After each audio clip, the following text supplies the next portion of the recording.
அனைவருக்கும் வணக்கம். பாரி படிப்பகத்திலிருந்து இன்னைக்கு நாம பார்க்க போற காணொளி பிஜிடிஆர்பி தமிழ் பாடத்திலிருந்து யாப்பிலக்கணம் சார்ந்த சில செய்திகளையும் வினாவிடைகளையும் பார்க்கலாம்.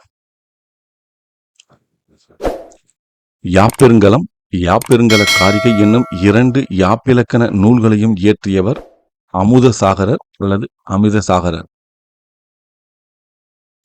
அமுதசாகரர் ஒரு சமண சமய துறவி ஆவார். அமுதசாகரின் ஆசிரியர் குணசாகரர். இவரே இந்நூலுக்கு உரை எழுதியிருக்கிறார். தமிழில் காரிகை என்ற சொல்லிற்கு கட்டளை கலித்துறை என்றும் பொருள் உண்டு. யாப்பெருங்கல காரிகை என்ற நூல் கட்டளை கலித்துறை என்ற யாப்பில் இயற்றப்பட்டுள்ளது. யாப்பெருங்கல காரிகை உறுப்பியல், செய்யுளியல், ஒழிவியல் என 3 இயல்களை உடையது. இதில் உறுப்பியல் 20 நூற்பாக்களை கொண்டுள்ளது. செய்யுளியல் 15 நூற்பாக்களையும், ஒழிவியல் 9 நூற்பாக்களையும் கொண்டுள்ளது. யாப்பெருங்கல காரிகை பாயிரம் மற்றும் அவையடக்கத்தில் 3 நூற்பாக்கள் உள்ளன. பாயிரம், அவையடக்கம் மொத்தம் சேர்த்து 47 நூற்பாக்கள் யாப்பெருங்கல காரிகையில் இருக்கு. இந்த பாயிரம் அவையடக்கம் சேர்க்காமல் 44 நூற்பாக்கள் இருக்கு. யாப்பெருங்கல காரிகையில் இருக்கிற மொத்த நூற்பாக்கள் 44 தான்.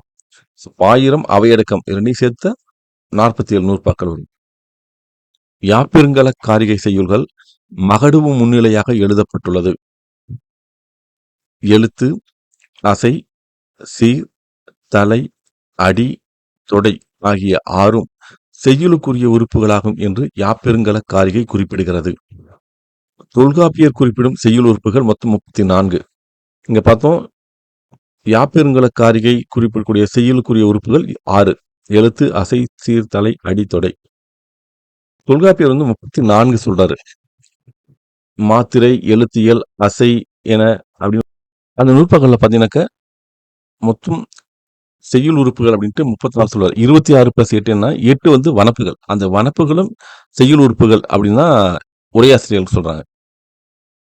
நச்சினார்க்கணியர் இந்த 34 எப்படி பிரிச்சு பார்த்திருக்காருன்னு பார்க்கலாம்.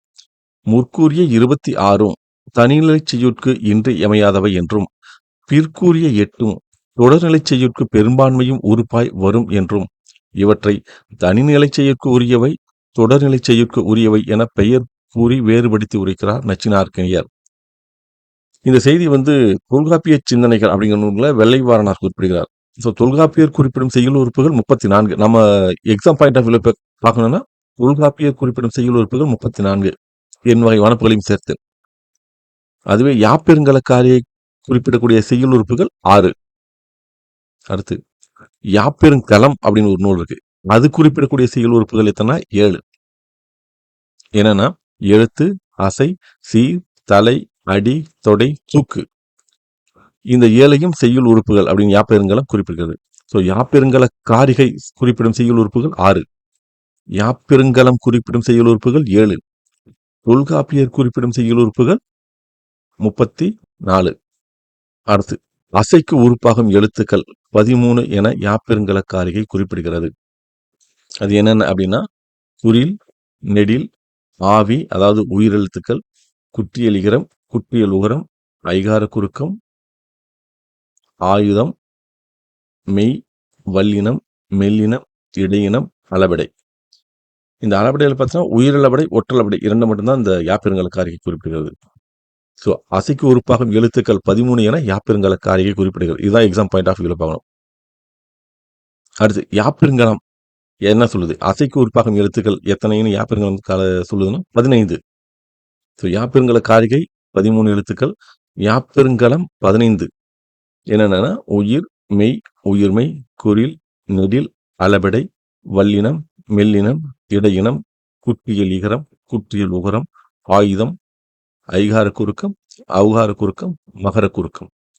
இந்த 15ஐயும் யாப்பெருங்கலம் அசைக்கு உறுப்பாகும் எழுத்துக்கள் என குறிப்பிடுகிறது. சரி, தொல்காப்பியர் எழுத்துக்கள் எத்தனை அப்படின்னு சொல்றாரு அப்படின்னு பார்த்தோன்னா, அசைக்கு உறுப்பாகும் எழுத்துக்கள் யாப்பெருங்கல காரிகை 13 சொல்லுது, யாப்பெருங்கலம் 15 சொல்லுது. தொல்காப்பியர் என்ன சொல்றாரு அப்படின்னா, அவர் செய்யுளியல் என்ன சொல்றாருன்னா, அவற்றுள் மாத்திரை வகையும் எழுத்தியல் வகையும் மேற்கலந்தவை என்மனார் புலவர் அப்படின்றார். என்னன்னா, நான் வந்து எழுத்ததிகாரத்திலே சொல்லிட்டேன். அங்க பார்த்துக்குங்க அப்படின்னு செய்யுளியல்ல சொல்றாரு. தொல்காப்பியம் பொருளதிகாரத்துல செய்யுளியல்ல வந்து சொல்றாரு. மாத்திரையை பற்றியும் எழுத்தியலை பத்தியும் நான் வந்து எழுத்ததிகாரத்திலே சொல்லிட்டேன். அங்க பார்த்துங்க அப்படின்றாரு. ஸோ எழுத்ததிகாரத்துல என்ன சொல்றாரு அப்படின்னா, எழுத்ததிகாரத்துல அவர் சொல்லக்கூடிய எழுத்துக்களின் வகைகள் 33 சொல்றாரு. எழுத்தினப்படுப அகர முதல் நகர இருவாய் முப்பகுதி என்ப சார்ந்த வரல் மரபின் மூன்றலங்கடையே அப்படிங்கிறாரு. அதாவது உயிரெழுத்துக்கள் 12, மெய்யெழுத்துக்கள் 18, சார்பெழுத்துக்கள் 3. மொத்தம் எழுத்துக்கள் 33 அப்படின்னு சொல்றாரு.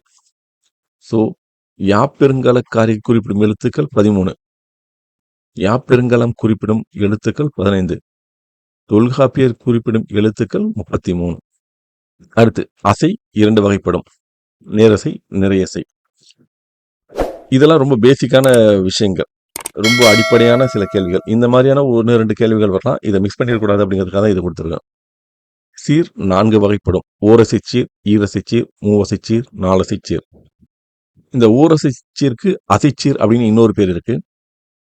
ஈரசைச்சீருக்கு இயற்சீர், அகவல்சீர் அப்படின்னு வேறு பெயர்கள் இருக்கு. மூவசைச்சீருடைய வேறு பெயர்கள் என்னன்னா வெண்சீர், வெண்பா உரிச்சீர் அல்லது வெள்ளை உரிச்சீர். இது மூவசைச்சீருடைய வேறு பெயர்கள். நாலசைச்சீர் வேறு பேர் என்னன்னா உரிச்சீர். இன்னொரு பேர் என்ன பொதுச்சீர் அப்படின்னு சொல்லுவாங்க. நாலசைச்சீருடைய வேறு பெயர் உரிச்சீர் அல்லது பொதுச்சீர். தலை 7 வகைப்படும். நேரொன்று ஆசிரியர் தலை, நிறையொன்று ஆசிரியர் தலை, வெண்சீர் வெண்டலை, இயற்சீர் வெண்டலை, ஒன்றிய வஞ்சித்தலை, ஒன்றாத வஞ்சித்தலை, கலித்தலை. தலை 7 வகைப்படும். அடி 5 வகைப்படும். புரடி, சிந்தடி, அளவடி, நெடிலடி, களிநெடிலடி. ஸோ இன்னைக்கு இலக்கணத்துல யாப்பிலக்கணம் சார்ந்து சில செய்திகளை பார்த்தோம். தொடர்ந்து வேறு சில காணொளிகளை இன்னும் பல்வேறு செய்திகளை பார்க்க போறோம். தொடர்ந்து பாரிப்பணி புறத்தோடு இணைந்திருங்கள். நன்றி, வணக்கம்.